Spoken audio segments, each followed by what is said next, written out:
Assalamualaikum. Kita jumpa lagi pada video pembelajaran IPA bersama saya Yulinda Vita. Mari kita belajar IPA dengan semangat dan menyenangkan. Sebelum kita belajar, alangkah baiknya kita berdoa terlebih dahulu agar ilmu yang kita pelajari dapat bermanfaat. Berdoa dimulai. Materi selanjutnya yang akan kita bahas yaitu komponen penyusun darah.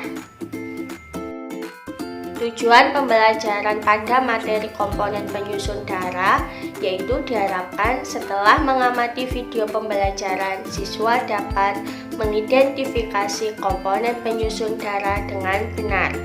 Yang kedua, siswa dapat mendeskripsikan karakteristik dan fungsi komponen penyusun darah dengan benar. Coba kalian amati dan baca ilustrasi berikut ini. Pernahkah kalian terluka karena terkena benda tajam seperti pisau? Saat kita terluka, maka tubuh kita akan mengeluarkan cairan berwarna merah. Ya, cairan berwarna merah itu disebut dengan darah. Setelah darah keluar, lama-kelamaan darah akan berhenti. Mengapa hal tersebut bisa terjadi? Coba kalian temukan jawabannya. Untuk menjawab ilustrasi yang telah saya sebutkan pada slide sebelumnya, kalian harus paham dulu apa saja komponen penyusun darah. Komponen penyusun darah meliputi dua. Yang pertama yaitu plasma darah dan yang kedua adalah sel darah. Plasma darah adalah bagian cair pada darah, sedangkan sel darah adalah bagian padat pada darah. Pada darah manusia mengandung 55% plasma darah dan sisanya sebanyak 45% mengandung sel darah. Untuk sel darah terbagi menjadi tiga. Ada sel darah merah atau yang disebut dengan eritrosit dan sel darah putih yang disebut dengan leukosit serta keping darah yang disebut dengan trombosit. Komponen penyusun darah yang kita bahas pertama yaitu plasma darah. Plasma darah berupa cairan yang berwarna kuning muda dan 90% mengandung air, 8% mengandung protein, 0,9% mengandung mineral, dan 0,1% mengandung bahan organik. Apa saja fungsi plasma darah?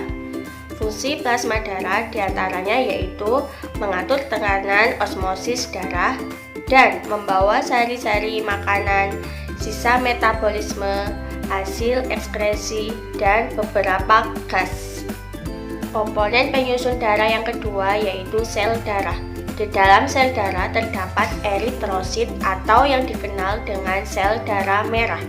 Bentuk eritrosit yaitu bulat, pipih, dan cekung di bagian tengah serta tidak memiliki inti. Fungsi dari eritrosit yaitu mengedarkan oksigen. Komponen penyusun darah yang kedua adalah leukosit atau yang dikenal dengan sel darah putih. Leukosit memiliki bentuk yang tidak tetap atau berubah serta tidak berwarna. Fungsi leukosit adalah melindungi tubuh dari infeksi dan sebagai alat pengangkut lemak. Komponen darah yang terakhir yaitu trombosit atau yang dikenal dengan sebutan keping darah. Trombosit memiliki bentuk yang tidak tetap, tidak memiliki inti, dan mudah pecah. Fungsi trombosit adalah proses pembekuan pada saat terjadi luka.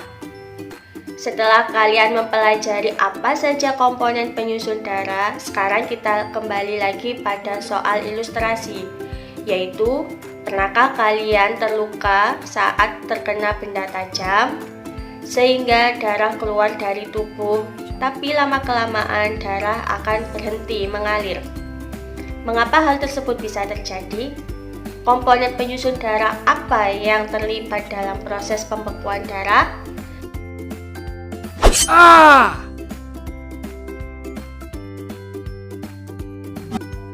Proses pembekuan darah atau penggumpalan darah merupakan proses yang kompleks untuk mencegah tubuh kehilangan banyak darah ketika terjadi luka. Proses tersebut meliputi pengetatan pada dinding pembuluh darah yang terluka, pelepasan zat untuk menarik keping-keping darah ke daerah luka, dan pembentukan benang-benang fibrin. Dalam proses pembekuan darah, keping-keping darah atau yang dikenal dengan trombosit menyentuh permukaan luka yang kasar dan pecah mengeluarkan enzim trombokinase. Trombokinase akan mengubah protrombin menjadi trombin. Protrombin merupakan enzim yang belum aktif, berupa senyawa globulin yang dihasilkan di hati dengan pertolongan vitamin K. Sedangkan trombin merupakan enzim yang sudah aktif. Pengubahan protrombin menjadi trombin memerlukan zat kalsium untuk mempercepat proses tersebut. Trombin mengubah fibrinogen atau protein yang larut dalam plasma darah menjadi fibrin yang berbentuk benang-benang.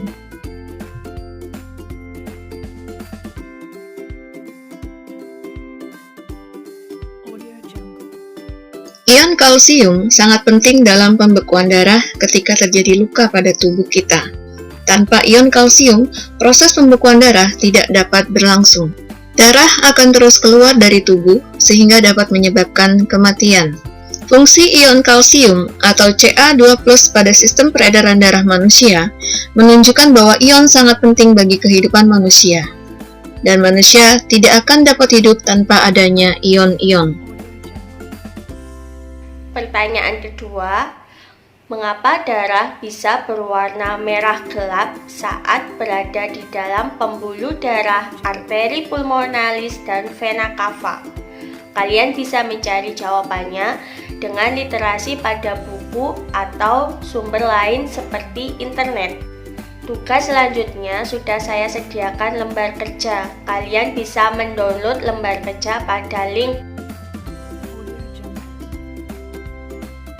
Setelah kalian mengamati video, mengerjakan tugas, langkah terakhir yaitu kalian mengerjakan soal evaluasi. Untuk soal, kalian bisa mendownload pada alamat link yang tertera pada slide.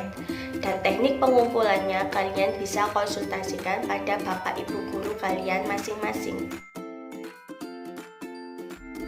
Sekian pembelajaran IPA hari ini. Semoga apa yang kita pelajari menjadikan ilmu yang bermanfaat untuk kita semua.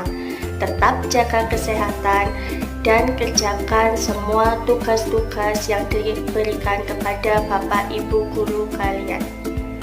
Tetap jaga kesehatan dan sampai berjumpa pada video berikutnya.